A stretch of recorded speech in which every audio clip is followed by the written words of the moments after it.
Good morning, students. My name is Asha Pandya, Vijaynagar high school Naranpura Ahmedabad.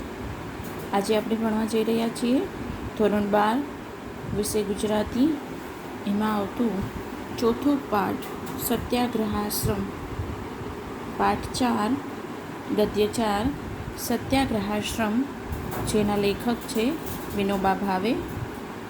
તો હેતુલક્ષી પ્રશ્નો જે 1 માર્કમાં પૂછાય છે ધોરણ 12 બોર્ડની પરીક્ષામાં, એમાં પહેલો પ્રશ્ન હોઈ શકે કે સત્યાગ્રહાશ્રમ ગદ્યના લેખક કોણ છે? તો જેનો જવાબ થશે વિનોબા ભાવે. સત્યાગ્રહાશ્રમ ગદ્યના લેખક છે. વિનોબા ભાવેનું મૂળ નામ વિનાયક રાવ નરહરી ભાવે હતું. એનું પૂરું નામ છે વિનાયક રાવ નરહરી ભાવે. તેમનો જન્મ મહારાષ્ટ્રના રાયગઢ જિલ્લાના ગાગોદા ગામમાં થયો હતો. તેમના પિતાને વડોદરામાં નોકરી હોવાથી જીવનના આરંભના વર્ષો ગુજરાતમાં વીત્યા. ત્યારબાદ યુવાનીમાં ગૃહત્યાગ કરીને ગાંધીજીની સ્વાતંત્ર્યની લડતમાં જોડાવાના કારણે ફરીથી ગુજરાતમાં વસવાટ કરવાનો આવ્યો. વિનોબાજી અનેક ભાષાઓના જાણકાર હતા. બધી ભારતીય ભાષાઓ એમને આવડતી હતી. તેમને નાનપણથી જ વાંચવાનો શોખ હતો. તેમણે અનેક વિષયો પર પુસ્તકો લખ્યા હતા, જેમાં ગીતા પ્રવચનો, કુરાન સાર, શિક્ષણ વિચાર, ભારતીય સંસ્કૃતિ, વિજ્ઞાન અને અધ્યાત્મને મુખ્ય ગણાવી શકાય. તેમણે ભૂદાન યાત્રા નિમિત્તે ભારત ભ્રમણ કરીને ગરીબો માટે હજારો એકર જમીન એકત્ર કરેલી. તેઓ ગાંધીજીના આધ્યાત્મિક વારસદાર હતા. તો આના પરથી તમને પ્રશ્ન પૂછાઈ શકાય કે ગાંધીજીના આધ્યાત્મિક વારસદાર તરીકે કોણ જાણીતું છે? તો ગાંધીજીના આધ્યાત્મિક વારસદાર તરીકે વિનોબા ભાવે છે એ જાણીતા છે. અહીંયા એવું પણ પૂછી શકાય હેતુલક્ષી પ્રશ્નમાં કે વિનોબા ભાવે છે એમને કયા કયા પુસ્તકો લખ્યા? તો એમને ગીતા પ્રવચનો, કુરાન સાર, શિક્ષણ વિચાર, ભારતીય સંસ્કૃતિ, વિજ્ઞાન અને અધ્યાત્મ વગેરે જેવા વિષયો પર એમને પુસ્તકો છે એ લખ્યા. હવે આપણે આ પાઠની વાત કરીએ તો આમ તો વિનોબાએ આત્મકથા નથી લખી. તેમના જીવન પ્રસંગોનું અહિંસાની ખોજ નામે સંકલન થયેલું છે. તેમાંથી આ પ્રકરણ છે એ લેવાયું છે. વિનોબા ભાવે જે છે એમને કોઈ આત્મકથા લખી નથી. આ જે પાઠ છે સત્યાગ્રહાશ્રમ, એમનો સાહિત્ય પ્રકાર કયો છે એવું જો પૂછવામાં આવે તો આપણે લખવાનું થાય જીવન ચરિત્ર. તમને અહીંયા જે અનુક્રમણિકા આપેલી છે એ અનુક્રમણિકાની અંદર તમને આપેલું છે કે સત્યાગ્રહાશ્રમ છે એ આત્મકથા ખંડ છે, અને બીજું એને જીવન ચરિત્ર પણ કહેવામાં આવે છે. તો સત્યાગ્રહાશ્રમ જે છે એનો સાહિત્ય પ્રકાર કયો છે જો એવું પૂછવામાં આવે તો આપણે આત્મકથા ખંડ એવું લખવું.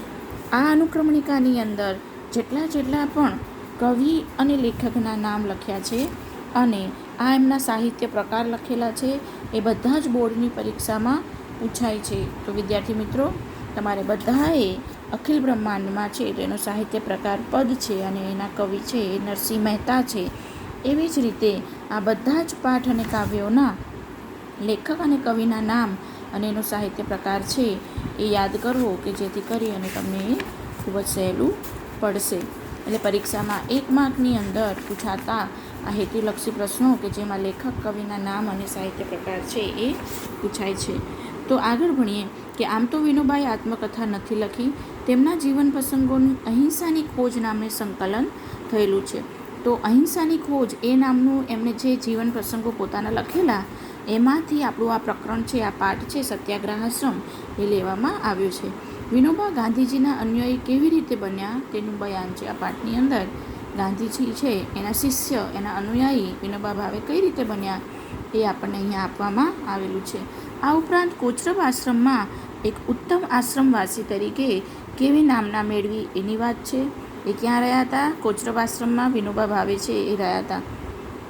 તે ગાંધીજીના આગ્રહે 1 વર્ષની રજા લઈને એ સમયગાળામાં કેવા ગંજાવર કાર્યો કર્યા કે કરી બતાવ્યા તેનું પ્રેરણાદાયી બયાન છે. આ સિવાય આ પાઠની અંદર કોચરબ આશ્રમમાં એ કઈ રીતે રહ્યા અને પછી વચ્ચે 1 વર્ષની જે એ રજા લે છે એ સમયગાળાની, અને એ જ્યારે આગળ નો જે અભ્યાસ કરે છે અને જે કાર્યો કરે છે, ઉત્તમ કાર્યો, એની પ્રેરણાદાયી બયાન, એની વાત છે એ આપણને આ પાઠની અંદર કરવામાં આવી છે. આ એકમમાં વિનોબાની એક ચિંતક કાર્યકર્તા તરીકેની છબી ઉપસે છે. વિનોબા ભાવે છે એ કોણ હતા? એક ચિંતક હતા કે જે પોતાના વિચારો છે એ અહીંયા રજૂ કરેલા છે. અને કેવા કાર્યકર્તા હતા એ પણ આપણે આ પાઠ જ્યારે ભણીશું ત્યારે એ આપણને ખ્યાલ આવશે. તો ટૂંકમાં આ પાઠનો જો આપણે પરિચય મેળવીએ તો સત્યાગ્રહાશ્રમ જે પાઠ છે એ વિનોબા ભાવેનો જીવન પ્રસંગ છે. બરાબર. તેઓ ગાંધીજીના અનુયાયી બન્યા એનું કારણ કે તેઓ શા માટે ગાંધીજીથી આટલા બધા પ્રભાવિત થયા એ આપણને અહીંયા જોવા મળશે. કોચરબ આશ્રમમાં એઓ આશ્રમવાસી તરીકે કેવી રીતે એને જીવન પસાર કર્યું એની વાત પણ અહીં રજૂ કરવામાં આવી છે. અને એ સિવાય ગાંધીજીની સંમતિથી તેઓ કોચરબ આશ્રમમાંથી રજા લઈ 1 વર્ષની રજા લે છે અને તેઓ વાઈ જે છે એ શહેરનું નામ છે, ત્યાં વાઈમાં જઈને એ સંસ્કૃતનો અને બીજા ધાર્મિક ગ્રંથોનો અભ્યાસ કરે છે. એનો અભ્યાસ જે કર્યો એની વાત પણ અહીંયા કરવામાં આવેલી છે. અને આગળ જે છે એ વિનોબા ભાવેનો પરિચય છે એ આપણને આ પાઠમાં આપવામાં આવ્યો છે. તો શરૂ કરીએ પાઠ. નાનો હતો ત્યારથી જ મારું ધ્યાન બંગાળ અને હિમાલય ભણી ખેંચાયેલું રહેતું. વિનોબા ભાવે શું કહે છે અહીંયા કે જ્યારે નાના હતા ને ત્યારે ઓલવેઝ એને ક્યાં જવાની ઈચ્છા થતી? બંગાળ અને હિમાલય ભણી એટલેની તરફ, એટલે કે જે બંગાળ અને હિમાલયની તરફ જવા મારું ધ્યાન છે હંમેશા ખેંચાયેલું રહેતું.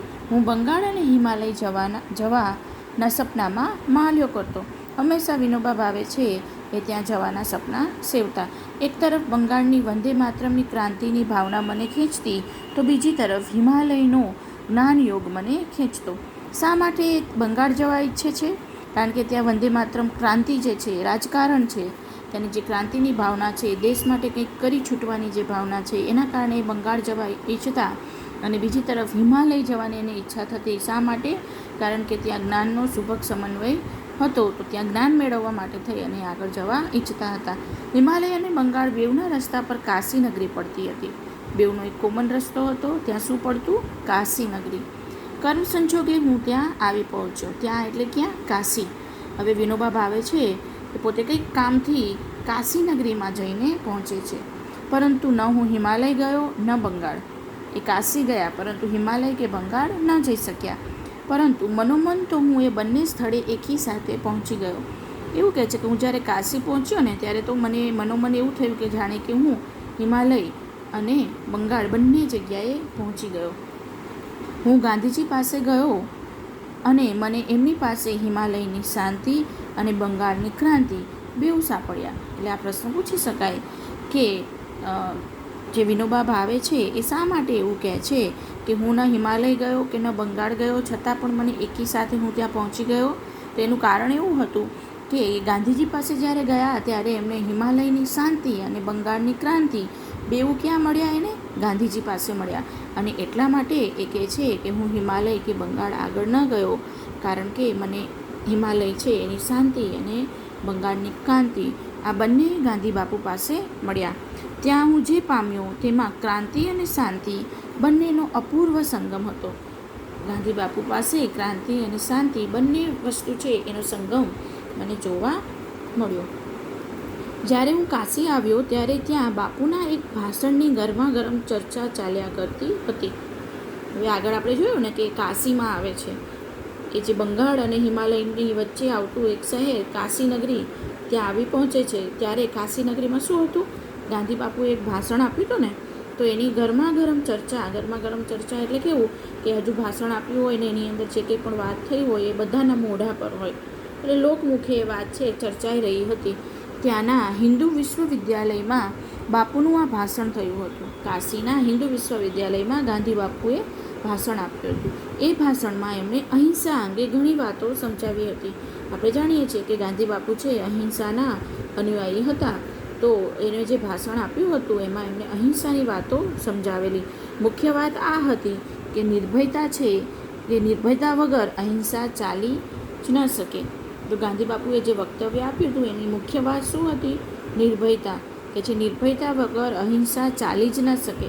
આપણે હિંસા એટલે કે મારઝૂડ કરીએ અને જીત મેળવીએ એના કરતાં અહિંસા એટલે કે મારઝૂડ કર્યા વગર જીત કઈ રીતે મેળવવી, અહિંસાથી કઈ રીતે ચાલવું, એની વાત ગાંધી બાપુએ કરેલી અને કહે છે કે આગળ નિર્ભયતા વગર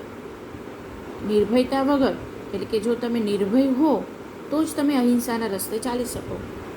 જો તમે ભયભીત હો તો તમે અહિંસાનો માર્ગ છે એ અપનાવી ન શકો.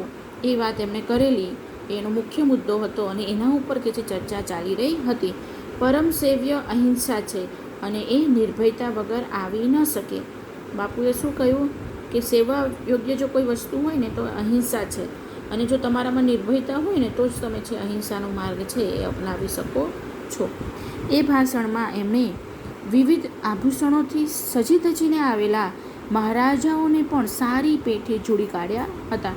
એટલે કે નિર્ભયતાનું ઉદાહરણ છે કે પોતે એક સામાન્ય માણસ હતા છતાં પણ સજી ધજીને આવેલા રાજા મહારાજાઓ છે એને પણ એ જોડી નાખે છે. જોડી નાખવા એટલે એને પોતાના વક્તવ્યથી, પોતાના શબ્દોથી એની ઝાટકણી કાઢી હતી. એટલે કે એવા મોટા માણસો, મહારાજા જેવા મોટા માણસો છે એને પણ એવડે છોડ્યા નહોતા. તો એ કાર્ય ક્યારે કરી શકે? જ્યારે એ નિર્ભય હોય ત્યારે. એટલે કે નિર્ભયતા વગર તમે અહિંસાનો માર્ગ છે અપનાવી શકો નહીં. હું ત્યાં પહોંચ્યો ત્યારે આ ઐતિહાસિક ભાષણને થઈ 1 મહિનો વીતી ગયો હતો, તો પણ નગરીમાં એનો પ્રભાવ હતો. વિનોબા ભાવે એવું કહે છે કે જ્યારે હું કાશી પહોંચ્યો ને ત્યારે ગાંધી બાપુએ જે આ પ્રવચન, જે આ ભાષણ આપ્યું હતું ને 1 મહિનો થઈ ગયો હતો, છતાં પણ એની ચર્ચા ચાલતી હતી. નહીં તો સામાન્ય રીતે આપણે જાણીએ છીએ કે કોઈ પણ ભાષણ અપાય તો એની ચર્ચા છે 1 દિવસ, 2 દિવસ કે 5 દિવસ હોય. પરંતુ આ ભાષણ જ એટલું ધારદાર, એટલું સચોટ હતું કે 1 મહિનો વીતી ગયા હોવા છતાં પણ એની ગરમાગરમ ચર્ચા છે એ ચાલી રહી હતી. એટલે કહે છે કે તો પણ નગરીમાં એ ભાષણનો પ્રભાવ હતો. જ્યારે મેં એ ભાષણ વાંચ્યું ત્યારે કેટલીક શંકાઓ અને પ્રશ્નો મારા મનમાં જાગ્યા. વિનોબા ભાવે જ્યારે ગાંધીજીએ આપેલું ભાષણ વાંચે છે ત્યારે એને અમુક પ્રશ્નો એના મનમાં ઉદ્ભવે છે. એટલે આ બધા પ્રશ્નો સામે ધરતો એક પત્ર મેં બાપુના નામે લખ્યો. એમણે એ પત્રનો મને ખૂબ જ સરસ જવાબ આપ્યો. હવે વિનોબા ભાવે છે એ જ્યારે ગાંધી બાપુએ કાશીમાં આપેલું ભાષણ સાંભળે છે ત્યારે એને અમુક પ્રશ્નો, અમુક મૂંઝવણ થાય છે. અને એ મૂંઝવણ, એ પ્રશ્નનો ઉકેલ મેળવવા માટે એ શું કરે છે? ગાંધી બાપુને લેટર લખે છે, એક પત્ર લખે છે. અને ગાંધી બાપુએ પત્રનો જવાબ પણ આપે છે. અને શું કહે છે? જે શું જવાબ આપે છે આપણે આગળ ભણીએ કે 10-15 દિવસ પછી મેં એ શંકાઓ પૂછી ત્યારે એમનું એક પત્તું આવ્યું કે અહિંસા અંગે જે પ્રશ્નો છે તેનું સમાધાન પત્ર વ્યવહારથી ન થઈ શકે. એટલે કે છે કે પહેલી વખત તો એને મને પત્રનો ખૂબ જ સરસ જવાબ આપ્યો, પરંતુ 10-15 દિવસ પછી પાછી મને અમુક શંકાઓ હતી એ મેં પૂછી ત્યારે એમણે મને જવાબ આપ્યો કે તો અહિંસા વિશે તમે જે પ્રશ્નો મને પૂછી રહ્યા છો એનું સમાધાન છે પત્ર વ્યવહારથી હું ના કરી શકું. એટલે તમે એના જવાબો છે એ હું પત્ર વ્યવહારથી નહીં આપી શકું. એ માટે તો જીવન સાથેનો સ્પર્શ જ જોઈએ. તમારે અહિંસા અંગેના જે પ્રશ્નો પૂછવા છે એ તમારે જીવન સાથે, એટલે કે પ્રેક્ટિકલી જ તમારે એ સમજવા પડે. એટલે થોડા દિવસ મારી પાસે આશ્રમમાં આવીને રહો તો ધીરે ધીરે વાતચીત ચાલતી રહેશે.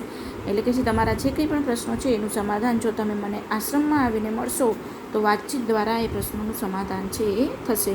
એમનો આ જવાબ કે સમાધાન વાતોથી નહીં જીવનથી થશે મને સ્પર્શી ગયો. આ પરીક્ષામાં પૂછાય છે કે ગાંધી બાપુનો કયો જવાબ છે વિનોબા ભાવેને સ્પર્શી ગયો? તો સમાધાન વાતોથી નહીં પણ જીવનથી થશે એ સવાલનો જવાબ છે વિનોબા ભાવેને સ્પર્શી ગયો. એ વાત સાચી છે કે તમે કોઈ પણ પ્રશ્નનો જવાબ જો બોલો તો એ કરતાં તમે પ્રેક્ટિકલી એ વસ્તુ તમારા જીવનમાં ઉતારી અને એનો અનુભવ કરો તો એનું સમાધાન છે એ જલ્દી થાય. એ જવાબની સાથે બાપુએ આશ્રમની એક નિયમ પત્રિકા પણ મોકલેલી જે મારા માટે ઓર આકર્ષક હતી. બાપુ છે પોતે વિનોબા ભાવેને પોતાના આશ્રમમાં આમંત્રણ આપે છે ત્યારે એ કહે છે કે જે લોકોએ પણ મારા આશ્રમમાં આવવું હોય એમને આશ્રમના અમુક નિયમો છે એ નિયમો પાળવા પડે. એટલે કે છે નિયમ પત્રિકા મોકલી એ મારા માટે વધારે આકર્ષક હતી. ત્યાં સુધી કોઈ પણ સંસ્થાની આવી પત્રિકા મારા વાંચવામાં ક્યારેય આવી નહોતી. ક્યારેય કોઈ આશ્રમે આવી નિયમ પત્રિકા નહોતી મોકલી આજ સુધી. એમાં લખ્યું હતું આ આશ્રમનું ધ્યેય વિશ્વહિત અવિરોધી દેશ સેવા છે અને એના માટે અમે નીચે લખેલા વ્રતો જરૂર માનીએ છીએ. નિયમ પત્રિકા છે એની અંદર શું લખેલું હતું કે આશ્રમનું ધ્યેય શું છે? વિશ્વહિતનું છે, દેશહિત નથી લખ્યું. જુઓ, આશ્રમનું ધ્યેય છે એ શું છે? વિશ્વહિતનું છે. પૂરા વિશ્વનું હિત થાય એવી અવિરોધી દેશ સેવા. તમે દેશ સેવા કરો પરંતુ એ કેવી છે, વિરોધી નહીં પણ અવિરોધી દેશ સેવા છે કે જેમાં વિશ્વનું હિત છુપાયેલું છે. અને એના માટે કહે છે કે તમે જો આશ્રમમાં આવો તો અમુક વ્રતો તમારે જરૂર માનવાના છે. અહીંયા વ્રત શબ્દ છે એનો ઉપયોગ કરેલો છે. નીચે સત્ય, અહિંસા, બ્રહ્મચર્ય, અસત્ય, અપરિગ્રહ, શરીર શ્રમ વગેરે એકાદશ વ્રતોના નામ લખ્યા હતા. હવે કયા કયા વ્રતનું પાલન કરવું એ લખ્યું હતું કે જે સત્ય, આપણને ખ્યાલ છે કે ગાંધી બાપુ છે સત્યના પૂજારી હતા, અહિંસાના પૂજારી હતા. તો કે જે બાપુના આશ્રમમાં આવીને રહેશે એને હંમેશા સત્યનું પાલન, સત્ય જ બોલવાનું રહેશે. અહિંસા, ક્યારે હિંસા નહીં કરવાની, મનથી, વચનથી, કર્મથી કે વાણીથી કોઈને નુકસાન નહીં કરવાનું, એને અહિંસા કહેવાય.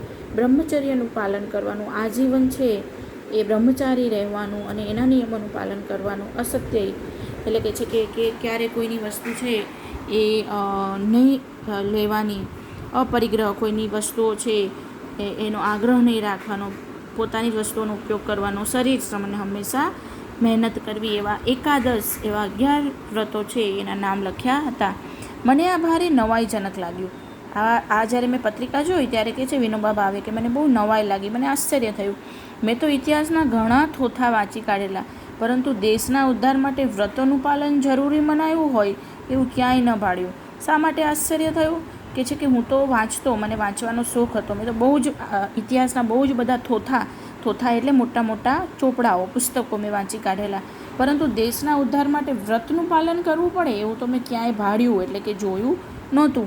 આ બધી વાતો તો યોગશાસ્ત્રમાં, ધર્મગ્રંથમાં કે ભક્તિ માર્ગમાં આવે, બરાબર ને? કે વ્રત છે એ શબ્દ જ શેનો છે? ધર્મનો છે. તો કે છે ભક્તિનો છે. તો આ ધર્મનું પાલન તો ધર્મગ્રંથને ભક્તિમાં આવે. આ કે છે કે ધર્મનું પાલન દેશના ઉદ્ધાર માટે કરવું એવું તો મેં પહેલી વાર સાંભળ્યું, પરંતુ દેશ સેવા માટે પણ આવશ્યક હોય છે એ આ પત્રિકામાં હતી. એટલે મારું મન એ તરફ ખેંચાઈ ગયું. મને થોડું નવું લાગ્યું એટલે મારું મન છે એ બાપુ તરફ ખેંચાયું.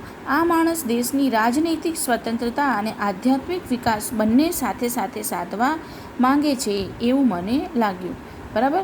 એને એવું લાગ્યું કે ગાંધી બાપુ છે દેશનીને તો કે છે સ્વતંત્ર કરવા માંગે જ છે, પરંતુ સાથે સાથે એનો આધ્યાત્મિક વિકાસ પણ કરવા માંગે છે એવું મને કે છે એની વાત પરથી લાગ્યું. મને આવું જ જોઈતું હતું. બાપુએ લખેલું, તું અહીં ચાલ્યો આવ, અને હું બાપુની પાસે પહોંચી ગયો. કે બાપુએ મને પત્રમાં કહ્યું હતું કે તું જે કંઈ પણ તારા પ્રશ્નો છે એનું નિવારણ મેળવવા માટે વાતો સમાધાનથી નહીં થાય પરંતુ જીવનથી થશે, માટે તું અહીં ચાલ્યો આવ, અને હું બાપુની પાસે પહોંચી ગયો. બીજું આગળ પાર્ટ 2માં ભણીશું. Thank you.